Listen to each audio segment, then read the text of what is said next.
Am? Oh Am, bangun jom. Kita pergi masjid. Dekat je masjid. Pakcik sedia dah baju kat luar tu. Jom. Pagi-pagi kacau ni pakcik. Pagi lagi ni pakcik. Aduh. Yelah.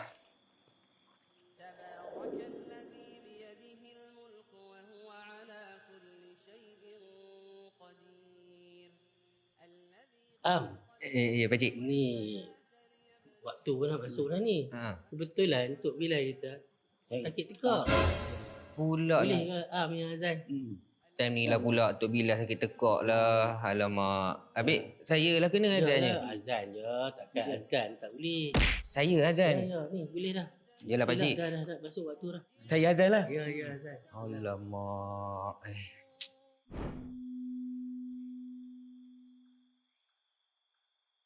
الله أكبر الله أكبر الصلاة خير من النوم الصلاة خير من النوم الله أكبر الله أكبر لا إله إلا الله.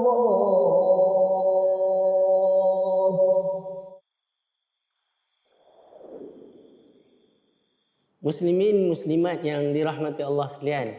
Dalam sebuah hadis yang dikeluarkan oleh Imam Bukhari, hadis ni menceritakan tentang dua orang sahabat Nabi yang Nabi jadikan sebagai dua beradik angkat lah. Iaitu antara Salman Al-Farisi dengan Abu Darda. Satu hari Salman dia pergi ziarah Abu Darda di rumah. Sampai depan rumah Abu Darda, yang menyambut dia adalah Ummu Darda. Salman heran. Salman tengok, awak apa Ummu Darda ni dia tak bersiap. Disebut dalam hadis tu mutabadzilah. Pakaian dia tak bersiap lah, tak berhias. Jadi Salman tanya dekat Ummu Darda, kan, ma sya'nuki mutabadzilah? Kan, kenapa kamu selekeh ni kan?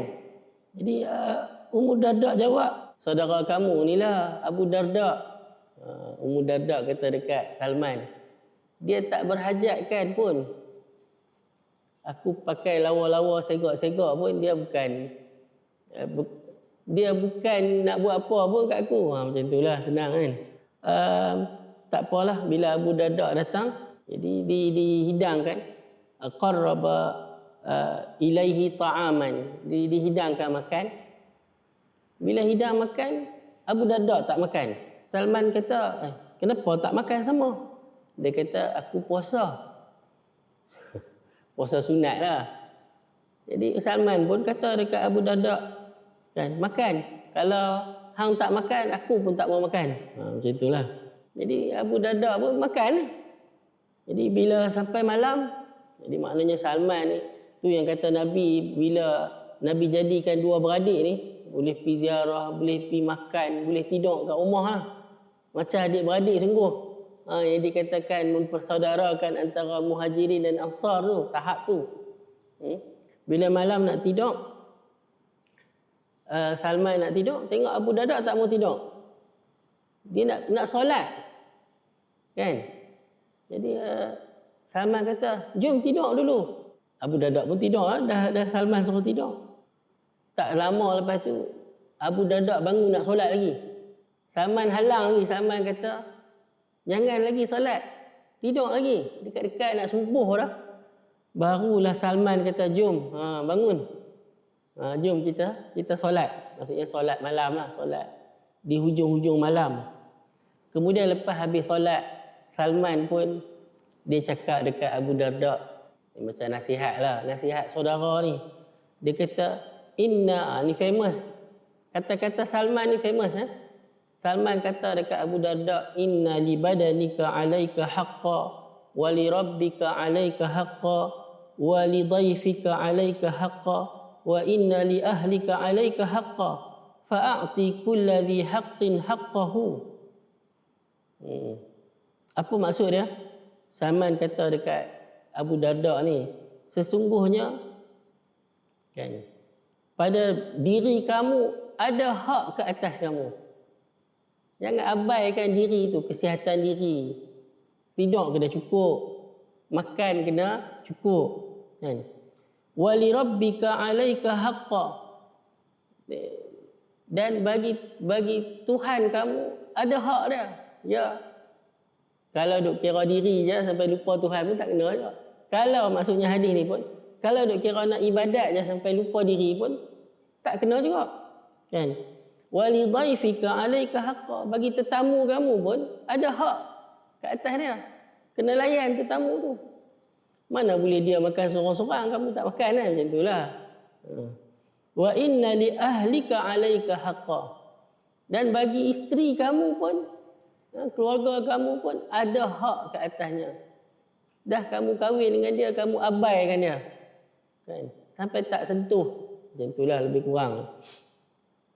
Maka berikanlah setiap perkara tu hak masing-masing. Jadi kemudian lepas tu kedua-dua orangnya ni fa'atayan Nabi sallallahu alaihi wasallam. Mungkin dua orang pergi solat subuh lah lepas tu kan. Fadzakara dzalik, menceritalah kisah tu kepada Nabi. Apa Nabi respon? Nabi kata faqala lahu, Nabi pun kata sadaqa Salman. Benarlah kata-kata Salman. Islam ni kadang orang bila faham, bila kata Islam ni, bila lagi banyak kita buat ibadat ni kira lagi bagus ya. Kan? Dia kira, tapi yang ditunjukkan oleh hadis ni bukan banyak ke sikit.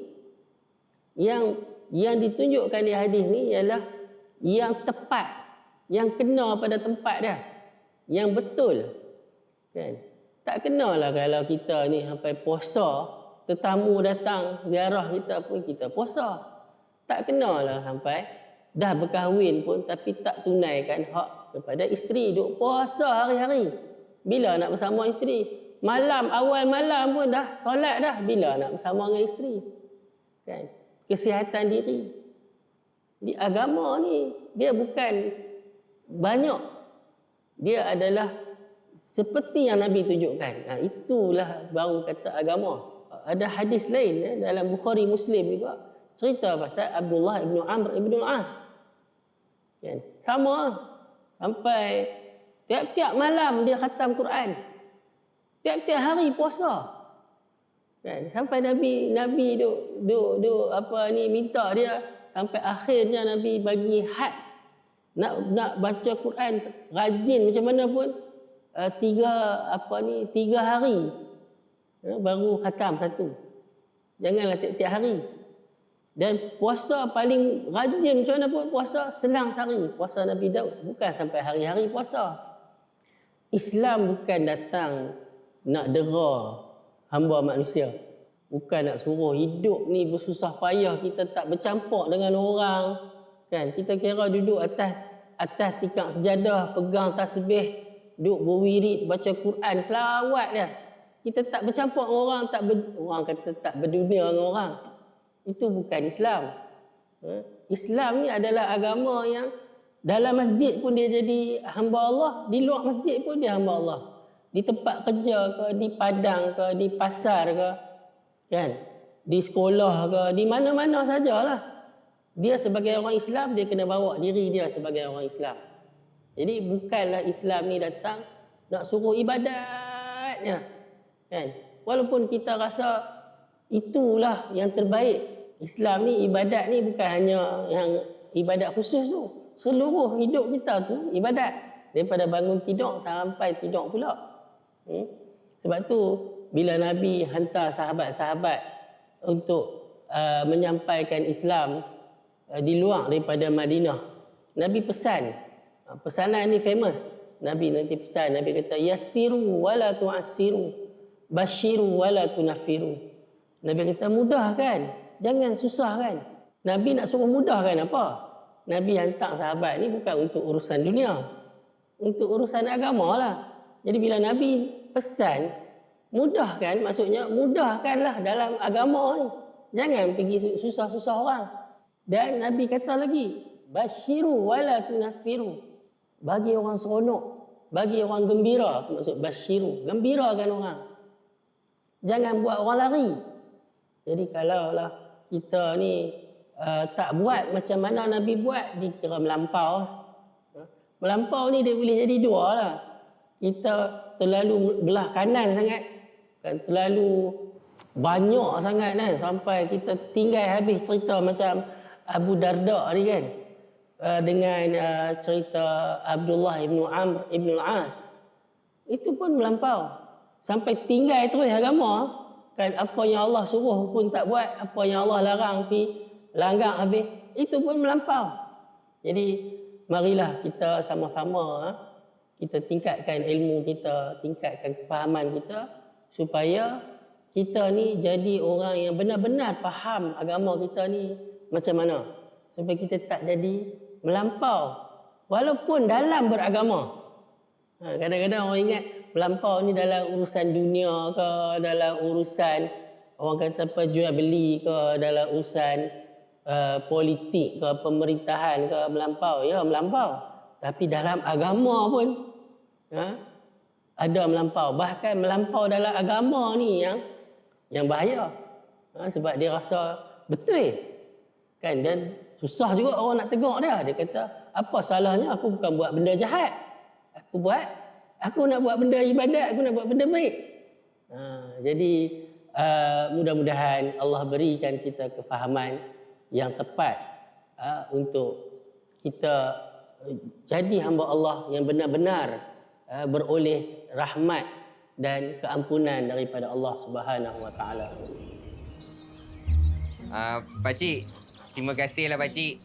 Tumpangkan saya tidur kat rumah pakcik semalam. Siap ada pakej kuliah subuh lagi. Siap. Kena azan tu. Itu melampau. Tapi tak apalah pakcik. Saya pun nak berunduk. Saya minta diri dulu pakcik. Terima kasih.